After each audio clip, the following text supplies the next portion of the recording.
कांग्रेस के वरिष्ठ नेता व पूर्व सांसद हमारे साथ है ब्रजेंद्र सिंह। सर, लोगों के साथ जो है एक टैगलाइन के साथ यात्रा शुरू हो रही है, सद्भाव यात्रा, कांग्रेस का हाथ भाईचारे के साथ। तो भाईचारा ये क्या, किस संदर्भ में जो है ये टैगलाइन दी गई है और क्या ये यात्रा का प्रारूप रहेगा?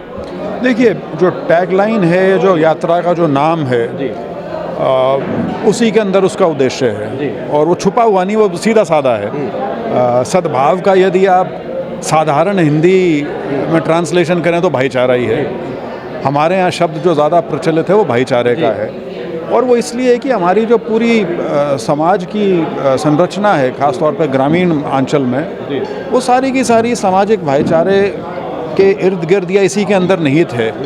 तो भारतीय जनता पार्टी जो उनकी विभाजनकारी सोच है राजनीतिक तौर पे, वो इस भाईचारे को कमज़ोर करके अपना राजनीतिक उल्लू सीधा करने का उनका प्रयास है, और उसमें वो कुछ हद तक कामयाब भी रहे हैं। तो हम तो अपनी तरफ से यही कोशिश करेंगे कि ये जो दरारें पैदा करने का प्रयास है या जो खाई पैदा की जा रही है, उसको हम पाट सकें, और जो हमारी सामाजिक एकता है उसमें एक मजबूती हमेशा से जो रही है वो बनी रहे और उसको और शक्ति मिले।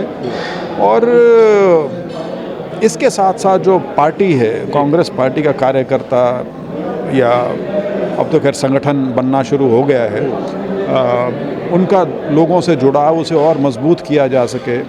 एक जो निराशा का माहौल बन गया था 2024 अक्टूबर के चुनाव के नतीजों की वजह से, उससे हम उभर के आगे आ सकें और एक सशक्त विपक्ष के रूप में अपनी भूमिका निभा सकें।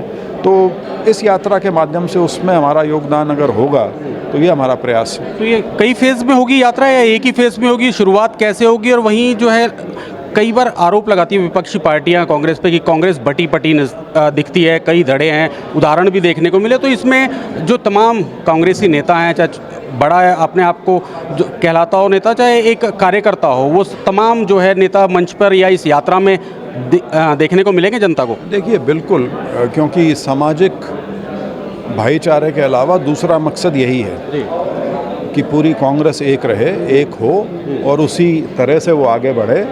और 7 महीने की क्योंकि यात्रा है, तो हमने सबको अपनी तरफ से निमंत्रण दिया है।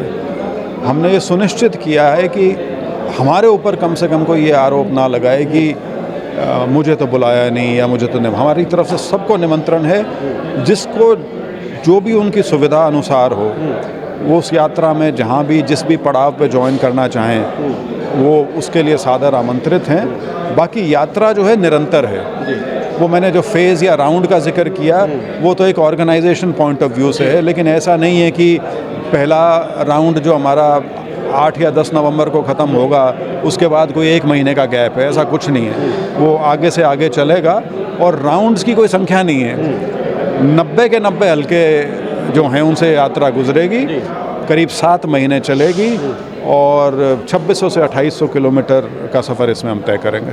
संगठन काफ़ी लंबे अरसे बाद कांग्रेस ने आखिरकार बना लिया, नए प्रदेश अध्यक्ष भी कल शाम को मिल गए हैं, नेता विपक्ष भी एक लंबे इंतज़ार के बाद लगभग साल के बाद जो है कांग्रेस पार्टी को दिया गया है। तो क्या लगता है, किस तरह आप देखते हैं कि कितनी मजबूती जो है कांग्रेस पार्टी को मिलेगा? हालांकि चुनावों में अभी 4 साल बाकी है, नया नया चुनाव हुआ, जिस तरह का रिज़ल्ट कांग्रेस चाहती थी उस तरह का रिज़ल्ट ज़रूर नहीं आ पाया। नहीं, बहुत अच्छी शुरुआत हो गई है, और लोगों का जो निरंतर सवाल रहता था कि कांग्रेस का संगठन कब बनेगा, सुनते ही सुनते हैं लेकिन होता तो नहीं, तो वो भी हो गया।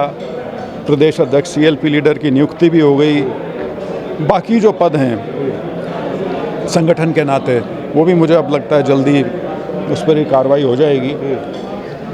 तो एक अच्छी शुरुआत हुई है, और संगठनात्मक तरीके से विचारधारा को साथ लेके यदि पार्टी अब आगे बढ़ेगी नए प्रदेशाध्यक्ष की रहनुमाई में, तो हम बहुत मजबूती से भारतीय जनता पार्टी का मुकाबला कर पाएंगे। और क्योंकि मुझे ये कहना कोई अतिशोक्ति नहीं है कि आज के दिन भी हरियाणा में सबसे मजबूत राजनीतिक दल जो है वो कांग्रेस ही है। इलेक्शन नहीं जीते, उसके कारण अनेकों हो सकते हैं, तो उस चीज़ को यदि हम आगे बढ़ाएं कांग्रेस की विचारधारा को संगठन के माध्यम से, तो ज़रूर आने वाला समय अच्छा रहेगा। आपने एक हाई कोर्ट में पिटीशन भी दाखिल की है, हालांकि जो आपके विपक्ष में चुनाव जीते हैं, उन्होंने कई बार पिटीशन लगा के आपकी पिटीशन को रद्द करने या सवालिया निशान लगाए। क्या लगता है आपको कि इस तरह की पिटीशन लगाकर क्या रिज़ल्ट आ सकता है, या क्या आपको इससे लगता है कि आपके पक्ष में आएगा? हालांकि कोर्ट का ये मामला है, कोर्ट इस पर निर्णय लेगी। मामला कोर्ट का है, लेकिन जब आदमी कोर्ट में जाता है तो उम्मीद के साथ ही जाता है। और हमारा तो जो कोर्ट में जो मत है, जो पिटिशन है, वो सिंगल पॉइंट पिटिशन है। वो पिटिशन सिर्फ यहाँ तक सीमित है कि हमारे यहाँ जो हार जीत का अंतर है वो 32 वोट था, और हमारे यहाँ 215 पोस्टल बैलेट खारिज किए गए थे। तो इलेक्शन का रूल है कि यदि हार जीत का अंतर खारिज किए गए वोटों से कम हो तो उन खारिज किए गए वोटों की दोबारा से पुनः निरीक्षण करने के लिए रिटर्निंग अफसर बाध्य है इलेक्शन रूल के अनुसार। उसमें ये नहीं है कि किसी कैंडिडेट की ऑब्जेक्शन पे ही किया जाएगा, वो करना उसका दायित्व है।